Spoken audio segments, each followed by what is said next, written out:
오늘 밤에 주시는 하나님의 말씀 구약 성경 아모스 9장 1절에서 4절까지 교독하시겠습니다. 아모스 9장 1절. 내가 보니 주께서 제단 곁에 서서 이르시되 기둥머리를 쳐서 문지방이 움직이게 하며 그것으로 부서져서 무리의 머리에 떨어지게 하라. 내가 그 남은 자를 칼로 죽이리니 그 중에서 한 사람도 도망하지 못하며 그 중에서 한 사람도 피하지 못하리라. 그들이 파고 소울로 들어갈지라도 내 손이 거기에서 붙잡아낼 것이요 하늘로 올라갈지라도 내가 거기에서 붙잡아내릴 것이며 갈멜산 꼭대기에 숨을지라도 내가 거기에서 찾아낼 것이요 내 눈을 피하여 바다 밑에 숨을지라도 내가 거기에서 뱀을 명령하여 물게 할 것이요 그 원수 앞에 사로잡혀 갈지라도 내가 거기에서 칼을 명령하여 죽이게 할 것이라. 내가 그들에게 주목하여 화를 내리고 복을 내리지 아니하리라 하시니라. 아멘. 한번 따라 하시겠습니다. 내가 보니 주께서 제단 곁에 서서 오늘 본문은 아모스가 본 5가지 환상 중에 마지막 5번째 환상입니다.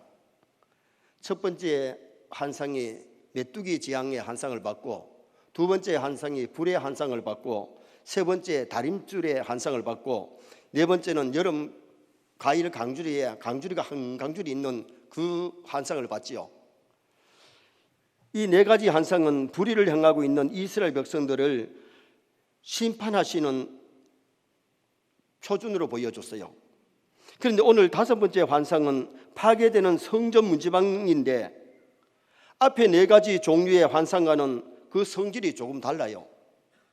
4가지 환상은 주 여호와께서 내게 보이신 것이 이러하니라 하나님이 보여주셔서 보았는데, 오늘 여기 본문에서는 내가 보니 그렇게 말씀을 합니다. 4가지는 하나님께서 아모스에게 보여주심으로 보았고, 여기 본문은 하나님께서 하시는 일을 선지자가 보고 기록을 했다는 겁니다. 하나님이 보여주시기 위해서 본 거하고 하나님이 하시는 일을 그냥 아모스가 본 것하고는 조금 차이가 있죠. 또 하나, 4가지 환상에서는 하나님께서 아모스와 대화를 나누어요. 본문에서는 하나님의 말씀과 하나님의 선언만 나타나고 대화가 없어요. 또 하나는 전자는 환상을 보고 심판이 두려웠고 심판에 선언될 때에 그 형벌을 거두어 달라고 아모스 선지자가 간절히 하나님 앞에 애원하는 기도를 해요. 그런데 본문에서는 하나님의 일방적인 심판의 선언만 있고 애걸 하는 것이 없어요.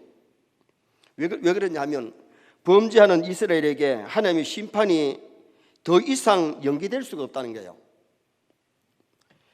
회개하고 돌아가면 살 길이 있지만은 하나님의 공의는 인자를 바라는 아모스의 기도만으로는 안 되더라는 겁니다. 왜? 이스라엘 백성의 회개가 없기 때문에 그래요. 선자들의 기도도 있어야 되지만은 이스라엘 민족이 범죄에서 재앙이 임할 때는 회개하고 돌아가야 될 줄 믿습니다. 이게 살 길이에요.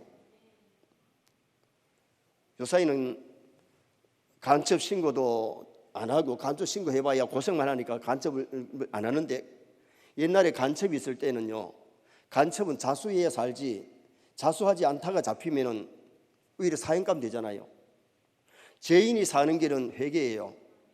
하나님은 자비로우신 하나님이시기 때문에 왜 아모스 선지자를 통해서 환상을 보여주고 말씀을 선포하게 했느냐? 그들이 회개하고 돌아오라고. 하나님은 어떤 죄를 저질렀든지 회개하고 돌아오면 용서하십니다. 눈물보다 더히게, 양털보다 더히게 용서해 주시는 사랑의 하나님, 자비의 하나님이에요. 그 인자하신 하나님을 어디서 보여주느냐? 누가복음 15장에 탕자가 아버지 재산 가지고 가서 다 써버리고 허랑방탕했는데 그 자식이 돌아왔을 때에 몽둥이 뜸질해가지고 쫓아보내는 것이 아니고, 이 자식은 이제 너 내 자식 아니다, 나가라, 쫓아낸 것이 아니고 모욕을 시키고 새 옷을 갈아입히고 가무라기를 끼우고 신발을 신기고 풍악을 울고 손을 잡으면서 기뻐하는 그 아버지가 누구냐? 하나님 아버지였어요. 오늘 우리가 이 마지막 때에 우리도 하나님 앞에 회개하고 하나님께로 돌아가야 될 줄 믿습니다. 그래서 정말 우리는 현재 우리나라에 많은 교회가 있고 교인 수가 있지만은 제약이 가능하면 심판이 임할 수밖에 없는 거예요. 그래서 우리 신앙인들은 나라를 위해서, 한국 교회를 위해서 기도하고 회개해야 되는데 제가 이번에 30일 기도회가 가정을 살리고 교회를 살리고 나라를 살리는 기도회가 되자고 했잖아요.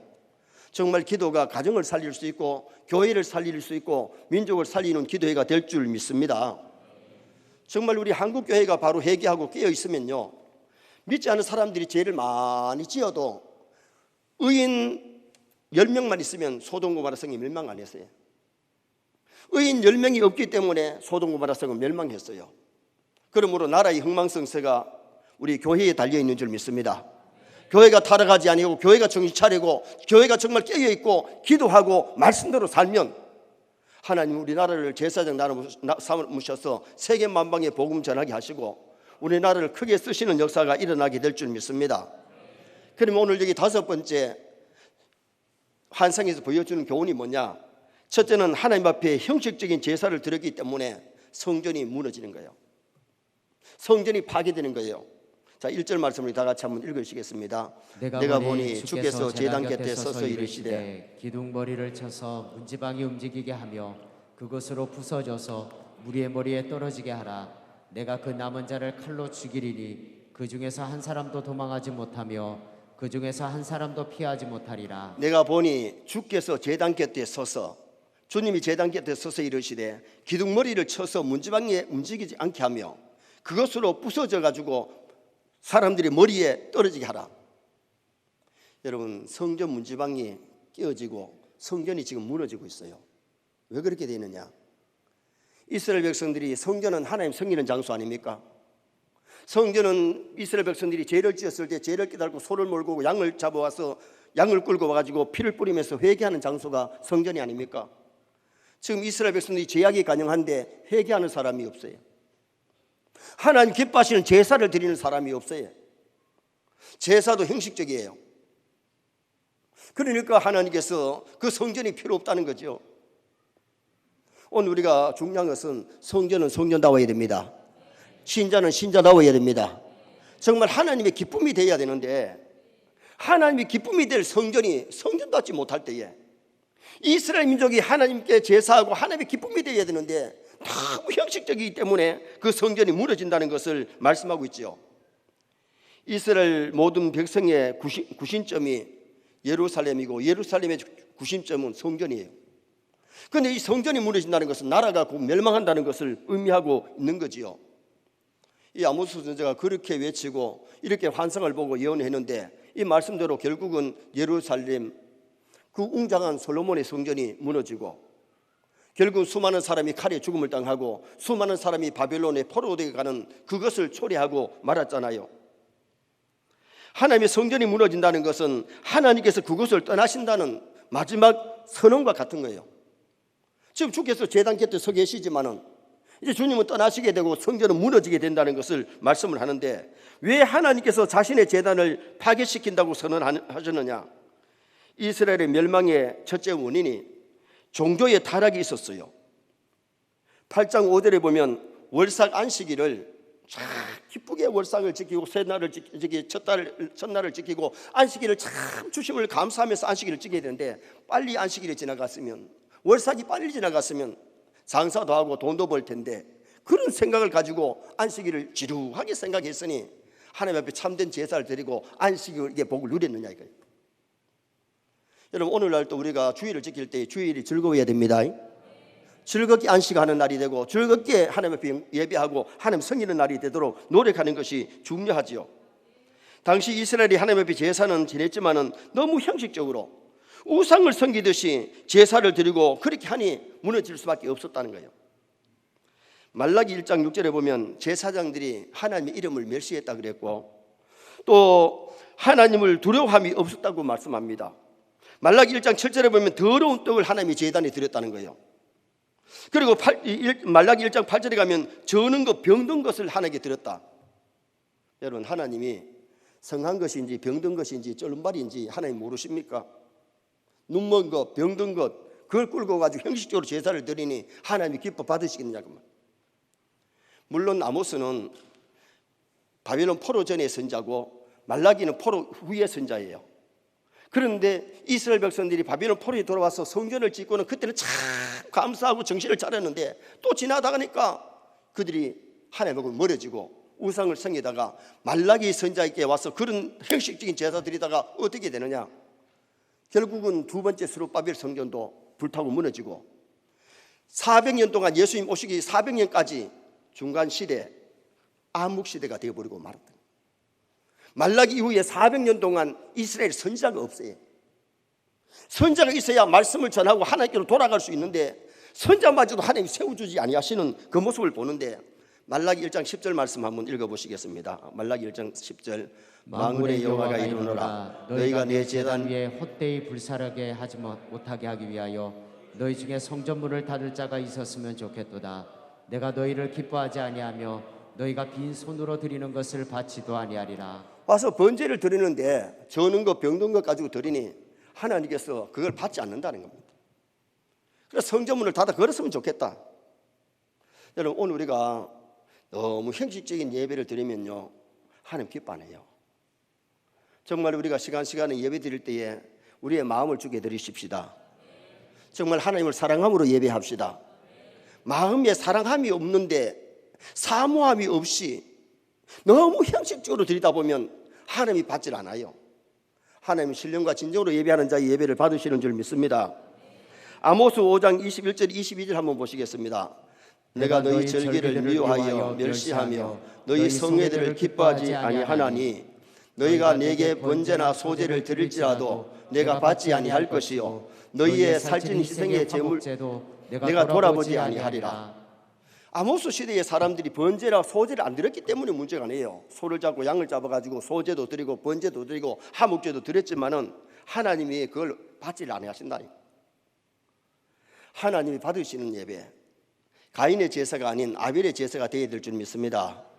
참마음으로 진심으로 정말 하나님을 사랑함으로 하나님께 예배를 드리고 싶어서 드리는, 하나님께 드리고 싶은 찬양을 드리고 하나님께 드리고 싶어서 기도하고 드리고 싶어서 헌금하는, 드리고 싶어서 충성하는 그것을 하나님이 기뻐 받으신다는 것을 우리에게 가르치고 있잖아요. 하나님을 사랑하고 하나님을 높이고 하나님께 예배하고 하나님을 경외해야 되는데 그들은 하나님을 사랑하는, 하나님을 높이는, 하나님을 예배하는, 하나님을 경외함이 없었다는 거예요. 하나님 섬긴다고 하면서 우상 섬기듯이 하나님을 우상처럼 섬기니까 그들이 어떻게 하나님이 그 제사를 받으시겠어요? 정말 우리가 신앙생활 할 때에 위로 하나님 사랑, 아래로 사람을 사랑하면서 살아갈 수 있기를 바랍니다. 아무리 구제할지라도 사랑이 없는 구제를 할 수도 있어요. 몸을 불사르게 내을 줄 알아도 사랑이 없으면 아무것도 아니라 그랬어요. 남편 없이 홀로 아이를 키우는 여인이 있었습니다. 어느 날 그녀는 구겨진 돈 10,000원을 가지고 동네 모퉁이 구멍가게에 분유를 사러 갔어요. 분유 한 통을 들고 계산기에 가서 계산대에서 계산을 하는데 주인이 18,000원입니다. 그런데 10,000원밖에 없어서 10,000원을 내놓으니까 이거 가지고는 안 돼요. 그러니까 아이 분유를 사서 먹여야 되는데 돈이 없으니까 10,000원을 가지고 왔는데 못 사고 분유를 놓고는 갑니다.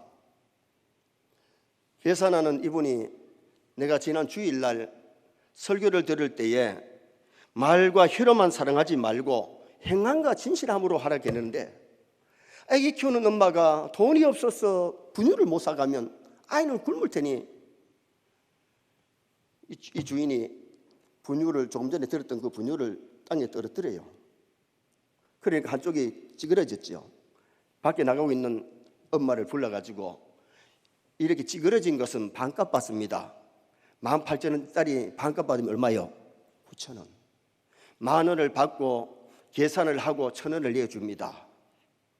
여러분 오늘 우리가 작은 사랑이라도 실천하는 것이 중요한데 정말 오늘 우리가 이런 마음을 가지고 주님을 사랑함으로 밖에 나가서 불신자에게도 사랑을 끼치고 덕을 끼치는 위로 하나님을 사랑하고 아래로 사람을 사랑하는 나와 여러분이 될 수 있기를 주님의 이름으로 축원합니다. 오늘 낮에도 등록하신 분이 한 분은 교회를 조금 다니다가 오신 분이고 한 분은 불교에 한 40년 동안 절에 다니시던 보살님이죠. 그분이 오셨는데 우리 교회 권사님이 그분에게 참 감동을 줬던 것 같아요.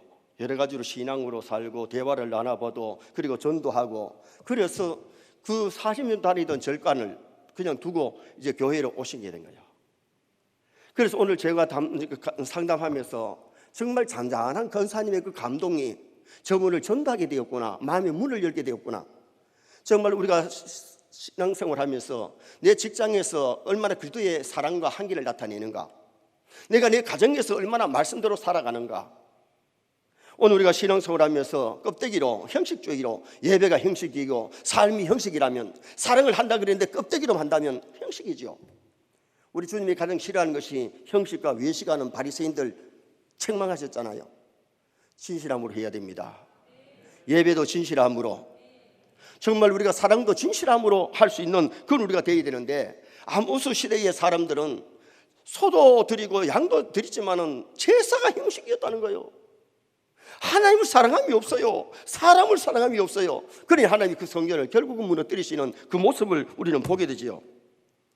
사람들이 명품백을 가지고 다니면 겉으로 보기에는 굉장히 좋아 보입니다. 그러나 명품백이나 비누 가방이나 백이나 차이가 뭐예요?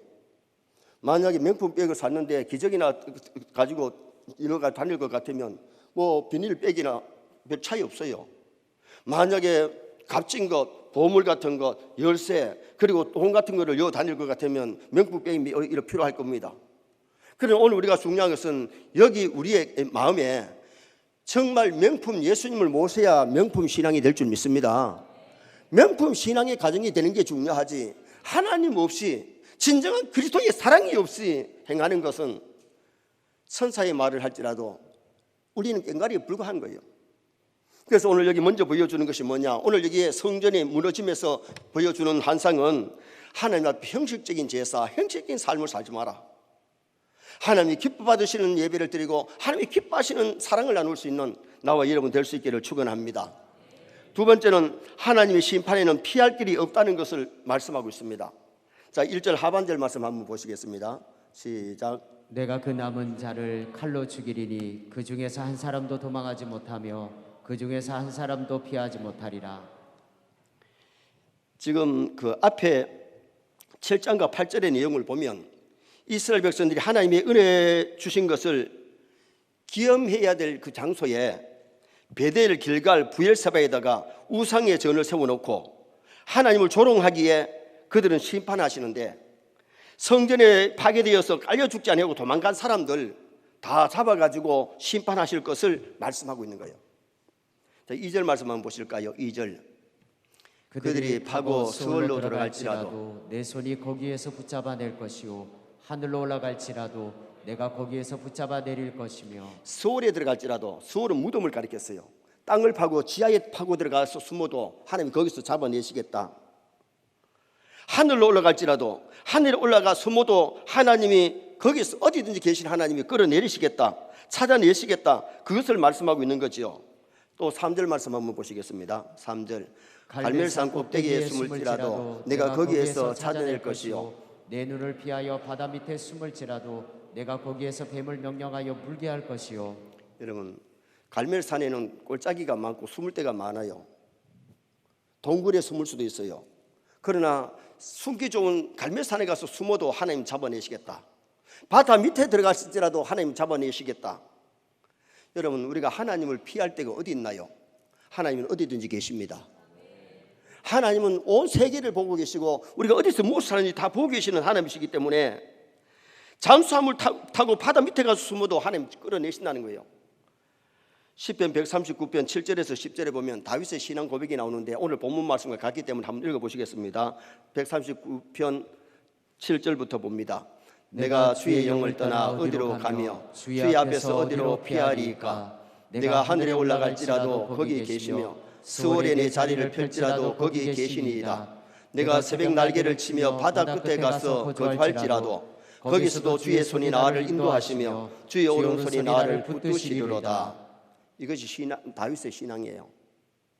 하나님은 하늘에만 계시는 것이 아니라 땅에도 계시고 바다에도 계시고 어디든지 계시기 때문에 하나님을 피할 길이 없어요. 죄지을 인간이 하나님을 피하려고 숨어도 하나님은 어디서든지 잡아내시겠다. 그래서 우리 세뇌 모든 성도가 신앙생활하면서 중요한 것은 심판의 대상이 아니라 상급의 대상이 되시기 바랍니다. 정말 하나님 앞에 가서 상 받을 일을 하고요, 심판받을 일이 있으면 철저히 회개하고 용서받는 그런 우리가 대해서 죄 때문에 고민하지 않도록 노력하는 것이 굉장히 중요하지요. 요한복음 5장 29절 말씀 한번 읽어보시겠습니다. 선한 일을 행한 자는 생명의 부활로, 악한 일을 행한 자는 심판의 부활로 나오리라. 예수님 재림하실 때에 무덤이 깨어지고 부활하는데 생명의 부활로 나눈 사람은 선한 일을 행한 자, 예수 믿고 회개하고 믿음으로 산 사람은 상급의 심판을 받게 되고, 심판의 부활로 나눈 사람이 누구냐? 악한 사람들, 하나님을 믿지 아니하고 나쁜 짓 하고 했던 사람들이 심판받기 위해서, 정죄받기 위해서 부활하는 거예요. 우리 예수 믿는 사람은 영육이 부활해서 영원히 하늘나라 천국 가서 살지만은, 예수 믿지 않는 사람들은 영육이 부활해서 지옥에서 영원히 살게 되는 결과를 초래한다는 거예요. 그래서 선을 행하는 자는 상급의 심판이 있지만 정죄의 심판이 없어요. 악을 행하는 사람은 지옥에 정죄받는 사람은요, 상급이 없어요. 그래서 우리는 중요한 것이 세상에서 억울한 일이 있어도 조금만 참으면 심판대 앞에서 다 드러날 줄 믿습니다. 해명되는 겁니다. 잠깐입니다. 여러분, 세상에서 사람이 오해를 받고 정죄를 받을 때에 참 힘들죠. 그러나 조금만 지나면 하나님 앞에 가면 해명이 되고 하나님께서 신원해 주시기 때문에 우리 성도들이 그 심판대를 바라보고 달려가야 되는데, 하나님이 심판에는 사람이 피할래야 하늘에도 숨어도 안 되고 바다에 가서 숨어도 안 되고 땅 밑에 가서 숨어도 안 되고 산에 가서 숨어도 안 되고 하나님 다 잡아내서 심판하신다. 그래서 오늘 우리가 두 가지 심판인데, 하나는 생명의 부활이 있고 하나는 심판의 부활이 있습니다. 정죄의 심판이 아닌 상급의 심판 받도록 정말 우리 예수 좀 잘 믿읍시다. 말씀대로 사십시다. 충성 봉사하고 헌신하고 사랑하며 살아가는 그런 우리가 되셔야 되겠고, 마지막 세 번째는 주목하여 화를 내리고 복을 내리지 아니하신다고 오늘 본문에서 말씀합니다. 자, 4절 말씀 또 읽으시겠습니다. 그 원수 앞에 사로잡혀 갈지라도 내가 거기에서 칼을 명령하여 죽이게 할 것이라. 내가 그들에게 주목하여 화를 내리고 복을 내리지 아니하리라 하시니라. 이스라엘 백성들을 하나님이 주목하시는데 화를 내리고 복을 내리지 아니하리라. 여러분, 하나님은 복의 근원이십니다. 복 주기를 기뻐하십니다. 그런데 선민 이스라엘 백성들에게 왜 하나님이 진노하셨느냐? 너무 형식적이에요. 하나님을 비웃고 조롱하고 있는 거예요. 그래 하나님이 싫어하시잖아요. 하나님 우주 만물을 만들고 인간을 만드신 그 하나님이 존귀 영광을 하나님께 돌려야 되는데 하나님을 조롱하고 하나님을 비웃으니 하나님이 그냥 둘 수가 없지요. 혼누이와 비나스가 하나님 앞에 제사 드린다고 하면서 너무 맛있는 고기는 지 먼저 먹고 형식으로 들었을 때에 블레셋 전쟁에 벗게 밀고 나가도 벗게 뺏기고 전사하고 말았잖아요. 그 가정에 이가봇 역사가 일어나고 말았잖아요. 우리가 하나님을 섬길 때 두려움으로 섬겨야 돼요. 말씀대로 섬겨야 돼요. 그러면 복의 근원이신 하나님이 복을 주세요. 오늘 낮에도 말씀드렸잖아요. 신자의 4대 의무를 잘 감당하면 하나님 반드시 복을 주시는 거예요. 저는 우리 성도들이 때로 참 답답할 때 있어요. 하나님이 주시는 복을 갖다가 조금만 노력하면 받을 수 있는데 그걸 받지 못하고 고생하는 분들이 얼마나 많은지. 우리 하나님은 복의 근원이시기 때문에 하나님을 기쁘게 해야 되는데 하나님을 기쁘게 하지 않으니까 원수들에게 사로잡혀 갈지라도, 여러분 원수에게 사로잡혀 가는 것이 수치 아닙니까? 붙잡혀 갈 때는요, 옷을 입혀가지고 가는 게 아니고 전쟁에서 지고 붙잡혀 갈 때는요, 옷을 벗게 해가지고 팬티만 입힙니다. 신발을 안 시킵니다. 노예에는 신발이 없습니다. 묶어서 끌고 갑니다. 여러분, 끌고 가면서 배부르게 먹여주고 목 마르면 물을 씻고 맡기시게 합니까? 벤의 영화 보셨죠? 끌려가면다가 물을 갖다가 마을에 와서 좀 얻어 먹는데 물을 제대로 안 주잖아요. 그때 벤은 예수님이 물을 떠서 마시게 하는 그 물을 마시는 모습이 그 벤의 영화에 나와요. 여러분, 포로민이라는 것은 비극입니다. 여러분, 우리나라 사람들이 일제 징병에 끌려가가지고 대접받으면서 일본을 위해서 싸웠나요? 고독하게 탄광에 가서 고생한 사람도 있고 전쟁터에 가서 총알 받이 된 사람도 얼마나 많습니까? 정말 우리가 중요한 것은 믿음으로 말씀대로 살면 하나님이 전쟁도 막아주실 줄 믿습니다. 지금 전쟁으로 어려움을 당하는 나라가 있고 지진으로 어려움을 당하는 나라가 있잖아요. 우리가 지금 우리나라가 전쟁의 안전지대입니까? 북한이 자꾸 미사일을 쌓아 올리고 지금 현재 아사 상태에 굶어 죽어가는 사람이 있는데도 미사일 만든 데 헌혈이 되어 있는 것이 김정은입니다. 우리나라 지진이 안전지대입니까? 여러분, 백두산에 폭발이 일어났던 그 장소 아닙니까? 그때 하산이 폭발했을 때에 제가 어디까지 갔느냐? 일본까지 덮였어요. 그때 바람이 일본으로 불었기 다행이지 남쪽으로 불었으면 남쪽까지 덮어버린 거예요. 만약에 지금 현재 백두산에 지진이 일어나가지고 만약에 문제가 생기면요, 굉장히 우리나라 남한까지 위험을 당하고 있어요. 오늘 우리가 이 세상을 가만히 보세요. 말세가 되어가지고 언제 어디서 지진이 일어날지, 언제 어디서 전쟁이 일어날지 불안하지만은, 그러나 우리가 믿음으로 살면 안전할 줄 믿습니다. 하나님이 보호하시면 안전합니다. 그러나 하나님이 불어버리시면 언제 무슨 일이 일어날지 모르는 거지요. 칼을 명하여 살류가 될 것이라. 칼에 죽임을 당하고 끌려가는 사람들, 죄인이 회개하면 하나님의 긍휼을 잊고 살게 되지만은 끝까지 회개하지 아니할 때에 수치를 당하고 고통을 당하는 모습을 말씀하고 있어요. 우리는 하나님의 권고를 귀넘어 들으면 안 돼요. 여러분, 하나님의 말씀을 좀 귀담아 들으시기 바랍니다. 그리고 하나님의 말씀을 들었을 때에 정말 우리가 회개할 건 회개하고 버릴 것은 버리고 말씀으로 돌아가야 사는 거예요. 니느웨 성이 멸망하기 직전이지만은 하나님 요나를 보내신 이유는 마지막 기회를 준 것 아닙니까?